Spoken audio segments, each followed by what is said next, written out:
Good afternoon, everyone. Welcome, everyone, for today's session, and thank you for joining us.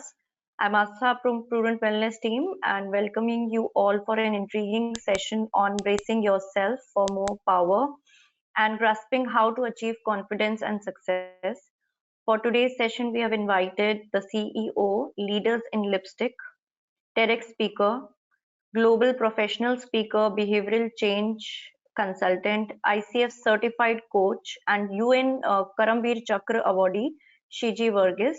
She has donned multiple hats as a corporate leader, and she's a facilitator in with the organization. Her own, she's the CEO of, as I mentioned, in the Leaders in Lipstick. So the aim is dream, define, and do. So let's understand from Shiji about the topic and what better on Women's Day we can do. Thank you so much, Shiji, for coming on this session today. Thanks, Asta. Thanks for this lovely introduction and good afternoon, everyone. So it's really nice to be here and thank you for this opportunity to be amongst all of you today. So we're going to keep this as interactive as possible. So just before we start with brace yourself to more power, some tips, pro tips and some ways that, some tools that we can use in our day-to-day space where we can get more better with what we have. So like Asta rightly said that, there's so much that we see for in every day in our lives, the power that we bring along with us. Just to give you a little brief about my journey, I have close to 25 years of corporate experience, and I have been a corporate person in multiple organizations like ICICI Bank, Birla Sun Life, Max New York Life, leading multiple branches in Mumbai. And there was a turn in my life when I wanted to enjoy my motherhood, rather balance my life along with my career. And that's when I thought I should take a break, or rather start something on my own where I can balance. So training happened as there. So close to 900 workshops with around 65,000 participants, around 11 years now. What has helped me the most in this journey is connecting with amazing souls out there, learning, and also sharing all that we have, right? So today I'm so much keen to be sharing what I have with me so that you could use some of those tools and tips to make a wee bit of difference. And I'm going to be sharing a construct with you, which is called as a Eureka. We have all heard about Eureka. Let's see today what Eureka all means. So before we start with I would love to see you all on the, the chat boxes, as in like, if you could just put in your chats and I will be more than happy to see your chat. How are you? How energized are you at this moment? If 5 is the highest and 1 is the lowest, where do you rate yourself? As I'm a 5 on 5, I'm super thrilled to be here and high on energy. Let me see how is the energy, or how is the Josh in the room.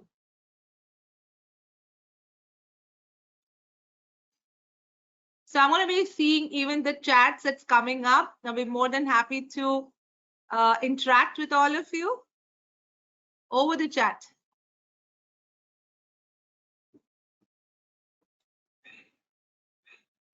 Okay, so put me either a 1 if you are low on energy, or a 5 if you're high on energy, or wherever you feel your energy is. I'm a 5 on 5. Look forward to what you are.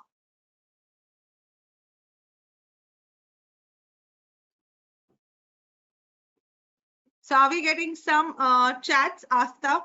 So I guess I'm not being able to see the chats. So I'm assuming there's some chats that is going on.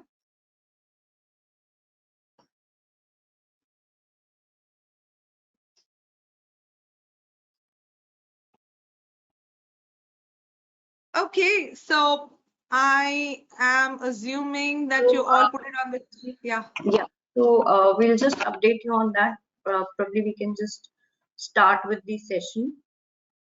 Okay, then.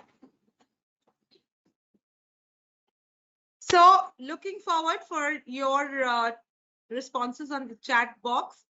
So first and foremost, I would like you to quickly grab, if you have a paper, pencil, or if you have something like a notepad on your laptop or on your mobile, we're going to do a small little exercise. Now, before we do this exercise, I would like to invite you for this amazing tool, which is called as a personal wheel of life. As you can see, it's a wheel, and we all know that wheel has 8 spokes in it, and any spoke of the wheel, if it's not aligned, obviously the wheel goes off balance. I just quickly going to take you through these 8 spokes. What I want you to do is self-evaluate for yourself that how much would you score yourself on each of the spoke. So for example, 1 is the lowest and 10 is the highest. So when I talk about each of the spoke, what you quickly need to do is to self-rate yourself where you think you would fit from 1 to 10, if 1 lowest and 10 highest in that particular spoke. So let me take you to the very first spoke, which is of business and career. And in business and career, let me ask if how satisfied are you in the kind of work that you do?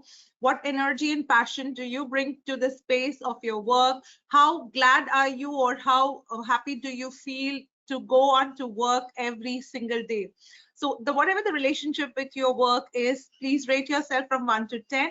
As I move to the next one, which is called as finances, I want you to just reflect on and think about the kind of relationship that you share with money, have you, the kind of investments that you do, the personal investments that you do for yourself, the kind of savings that you do, the kind of, anything that is related to you ensuring that you're, in less of debts, how much of loans do you have and how much of savings you have? What's the kind of feeler that you have with regards, do you have money enough for your needs and wants that you have aspirational about?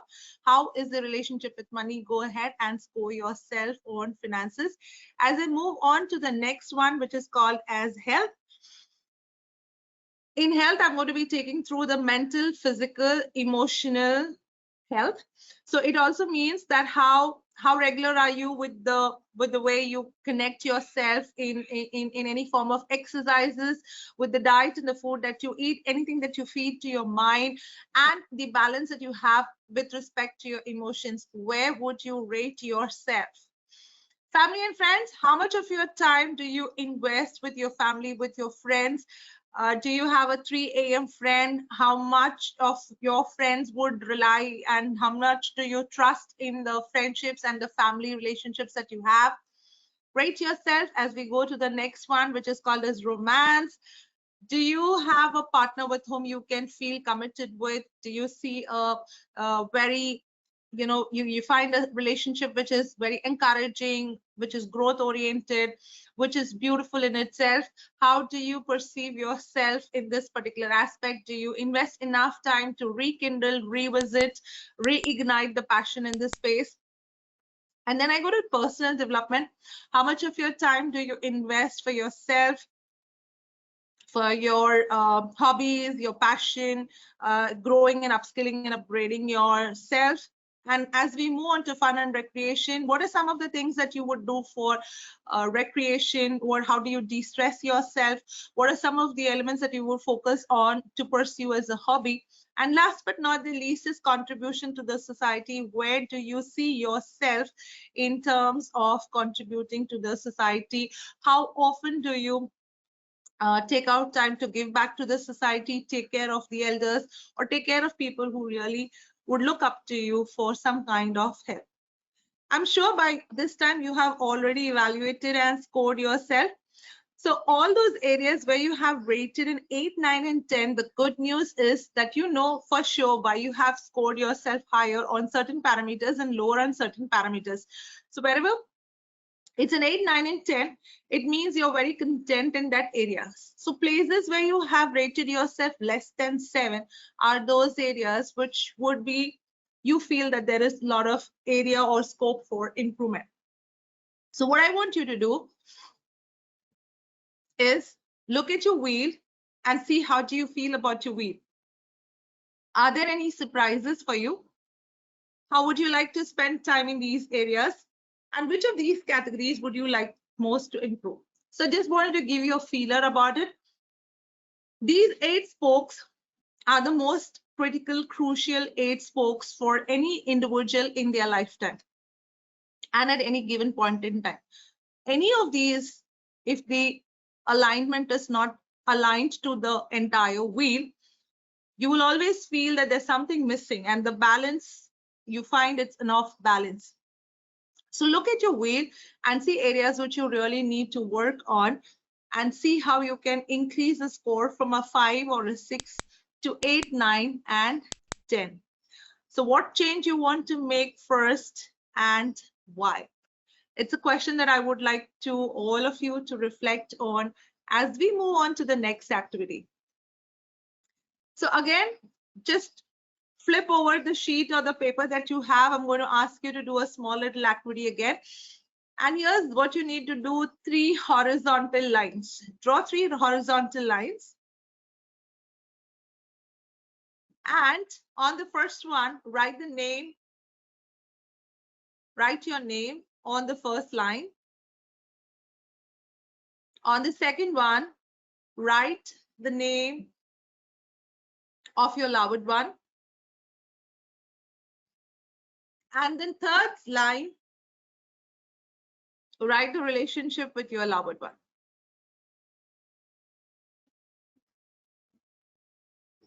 Okay. Till the time people are doing this activity, there is a question that is romance considered really considered an energy booster?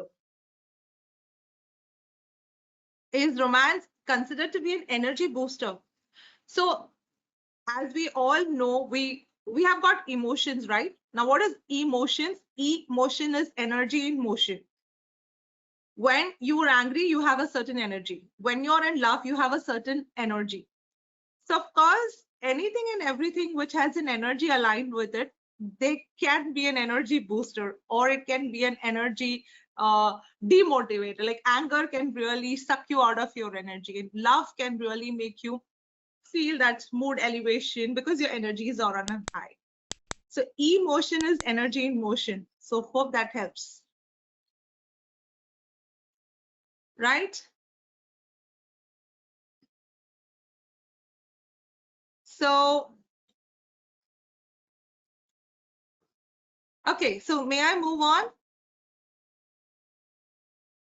Asa, Yes, may I Shruti. move on? Yeah, Yeah, thank yeah. you. Okay. Okay, so girls and boys, all of you here, I would love to see what you have written the names as. I'm hoping most of you would have written a sibling's name, a parent name, a spouse name, a child's name. Now, most of us do that. Sorry? Yes, the responses I'm receiving is yes. Yeah. So most of you have written. Now a quick question to all those who have written whatever you've written. Why have you not written your own name?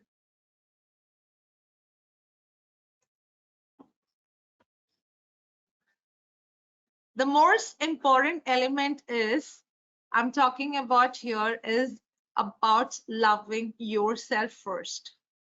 How could you, even in the flight, the first thing that they say is, during a time of danger, put your mask on, oxygen mask on, before you put it for others. Otherwise, you will never be able to help the other person. So quick question, we all write about the parent, a spouse, a sibling. Why do we forget ourselves? Why do we not come in that space where we can connect and say that I deserve my love too? If I cannot love myself, how do I expect someone else to love me? And the most important element is that when my cup is empty, how can I ever pour from an how can I ever pour from an empty cup? So it's a very important, beautiful thing, and a very reflective moment for you, every one of us, to just think about. We write everyone else's name in the entry. We just forget about ourselves. So self-love, self-care is nothing anywhere close to being selfish. It just says that you are you need to give that love to yourself that you so much so deserve from your own self too. And what stops this most of it is that we stop ourselves from doing that, giving that, because we ourselves don't find ourselves worthy of that. So we need to understand there's something called as an SLB, which is called a self-limiting belief. And in the self-limiting belief, the very first element that we do is keep us in the last of anybody's priority list, including our own. So what I'm going to be taking you through is a beautiful construct which is called as Eureka.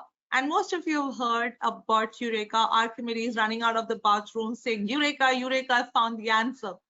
So let's see what Eureka stands here and what's the Eureka moment is, because these 6 tips can actually help you to navigate better with the way you think, help you get better with whatever you are doing, so that you are in a much better space than you were or you are before. We all continuous work in progress, right? So the very first one is like, how do you engage in developing your own personal brand? So we all know, or rather we all know, there are brands like Ratan Tata, Mother Teresa, Sachin Tendulkar, all of them, we call them as brands. Did you also know that we ourselves as a brand in our own space, in our own primary and secondary circle? And how does this work? How does this personal brand, which is called Saji, works? Or how does the personal brand, which is you called, works? So there are 4 elements that I would like to share, which is called as A, B, C, D, which is like A stands for appearance, B stands for behavior. Appearance is your external appearance, how you are externally presented. B is behavior, the way you conduct yourself in and every situations. That's how people start perceiving a space about you. Okay, this person is like that depending on the behavior. This person looks like this depending on their clothing or their attire or their presentability. C is the way you communicate with everyone around you, aggressive, passive, submissive, assertive, a lot many things, the way you communicate. And D is whatever you post on your social media. So A, B, C, D, that's appearance, behavior, communication, and digital footprint. That's what forms your most important element, which is called as your personal brand. So if you're creating your personal brand, you need to really be mindful about these 4 elements, A, B, C, D, because what matters most is how you see yourself. So as I move on to the next one, which is unleash your best version, I'm going to be showing you this particular picture. Everybody knows this person, right? Everybody knows this character, right? Yeah, this is Mickey Mouse. Anybody knows this particular character? I'm sure some of you may be knowing, but many of us may not be knowing. And both these characters are done by the same person. So when I say Mickey Mouse, you all know who that person is, but Oswald the rabbit, that's the name of this particular character. Both of this is from the great person called as Walt Disney. Now, there's a beautiful story about Walt Disney. He had, it was a time when his Oswald the rabbit, his first character, was doing creating the small little raves around. Now, it so happens that he ties up with a distributor and he loses his entire money and he gets bankrupt and he is left to a small little shanty little home for himself with absolutely no work and nothing at all in his space, an utter state of hopelessness, an utter state of helplessness, as in he feels there was nothing more worse than this to happen in his life. There's nothing more lower than this to happen to him in his life. And at this point in time, we all know the story that he found a rat scurrying around his room, and that's how he designed Mickey Mouse. And the rest is history. He came out through, he went out of bankruptcy and everything, and he came out of it very nicely. So the most important element here is that any setback that we get is the launch pad for a great comeback. So anytime we get setbacks, we always remember that's making us more resilient. The times of COVID, the recessions which are coming in, the chaos that's happening across the globe, the wars that you see, the natural disasters that you see, it all shakes us from inside. Any personal tragedies in our house, it could be with a child, with a parent, with a spouse, it shakes us up so much so. But this is what they very rightly say: any setback that you have just prepares you for a very, very strong comeback. So it's not about being a victim, but to being a victor that matters. And it's important to be your own super person, right? Your own superhero. And that's very essential to believe in your own self-worth. So I'm going to move into the R part of it, which is another very interesting bit, which is reprogram and reaffirm your thoughts. If I quickly may ask every one of you, if you were to give a ballpark number to the number of thoughts that you have, how many thoughts do you think you process in a single day? Just have a quick feeler. I know we have time crunch, but still, just go ahead and think about a ballpark number. Don't give me like innumerable, unaccountable, uncountable, or something like that. So here's what psychologists say: we process one thought per second. And because we sleep some part of the time, we process anywhere between 60 to 65,000 thoughts per day. But psychologists say that 78% of our thoughts are negative at any given point in time. And I say negative, the one of the most negative thought that most of us really cling on to is something called as fear. False evidence is appearing real. Fear, which is like, what if I do this? What if this happens? What if I were to say that? Or there's a lot of what ifs that we really connect with. So fear is something that we have, one of the most negative thought that most of us harbor the lot or the maximum. So as I rightly say, there are people who make, who have so many obstacles, and the thoughts are all like, your thoughts are hardwired most of the time because we come conditioned with a certain space. We have fears. We either tend to forget everything and run, or if we really want to be making a difference, we learn how to face our fear and rise, right? So here's a beautiful story. His name is Hug Herd, and he started mountaineering from the age of 8. And there was a part of his time when he would be, climbing for days together, mountaineering. And at one point in time, he was caught up in an ice avalanche. And there were rescuers who came to save him. Out of 2 rescuers who came to save him, 1 died. And when he was saved, he came to know because of frostbite, he has lost both his legs. And the moment he came to know that one of his rescuers who came to save his life had to give or sacrifice his life, he just promised to himself that I'm not going to be a victim anymore. I'm not going to be having a fear for the rest of my life, whether I'll be able to climb the mountain or whether I'll be able to walk or whether I will be able to run or whatever in this world. He just goes ahead and sees, how do I make an opportunity of the obstacle, or how do I overcome this obstacle and create opportunities for myself to go ahead and show to the world that anything is possible. And I just need to use that right here in my mind. It's about reprogramming and reaffirming. And then he goes, creates his own bionic prosthetics, which helps him so much so that people know him across the globe as a bionic man, and he saved huge number of people from being handicapped.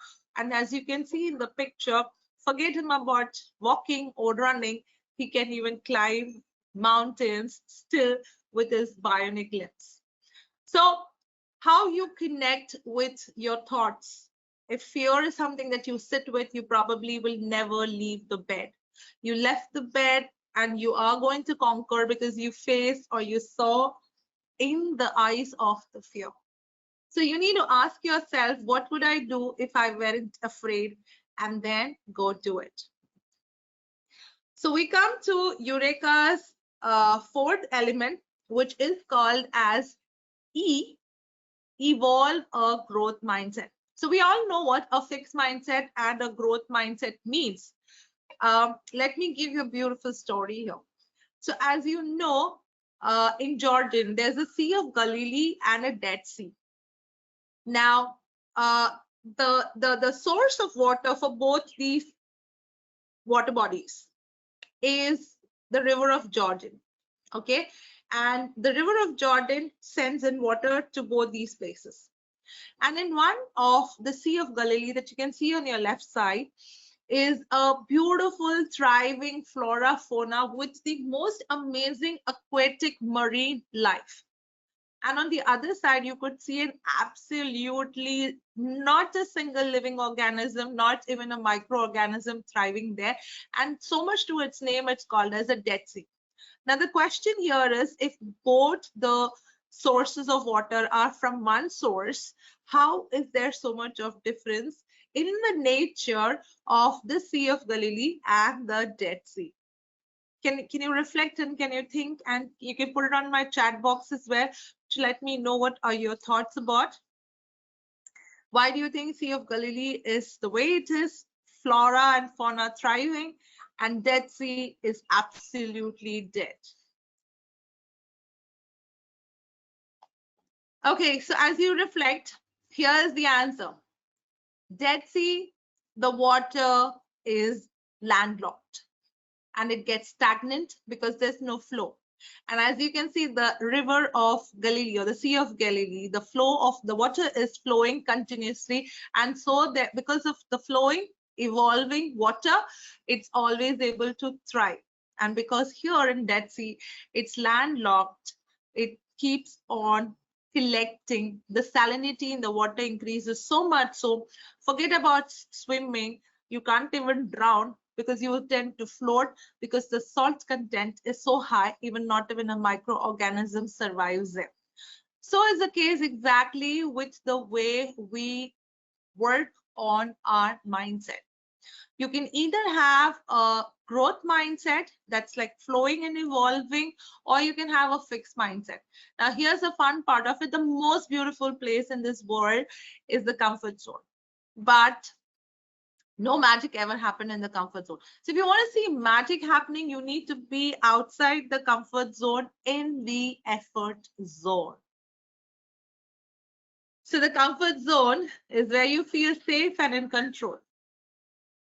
Then there is the fear zone, and as you progress, you evolve towards a growth and evolving mindset where you find your purpose, where you make your dreams a reality. And this happens only if you're outside your comfort zone in the effort zone. And so it's so important to keep saying that wherever you are reaffirming, reprogramming, you need to say, I am determined to do my best. I can overcome challenges with effort. I can train my brain differently. I can unlearn and relearn, because only if I unlearn and relearn am I able to expand my boundaries of accepting diverse and new things. Maybe accepting new things from my children, my spouse, or the way my parents think. It could be amazing. And that's why outside the comfort zone, it's always taking on new challenges, because fortune always favors the bold, and you will never know what you're capable of if you don't try. So coming to the second last one, K, keep improvising. Here is the simple math. Even if you were to do just 1% of change in your life, just 1% of change in your life every single day, 1% extra patient than yesterday, 1% extra kinder from yesterday, 1% extra disciplined than yesterday. Trust me, 365 days later, you would actually be 38 times more better than what you are today. Isn't that amazing? So there you go. You don't need to make Rome's never been created overnight. And so aren't we. It could be just 1%, but having to do it in a consistent space. You love writing, write every single day, maybe just one para, but go ahead and do that.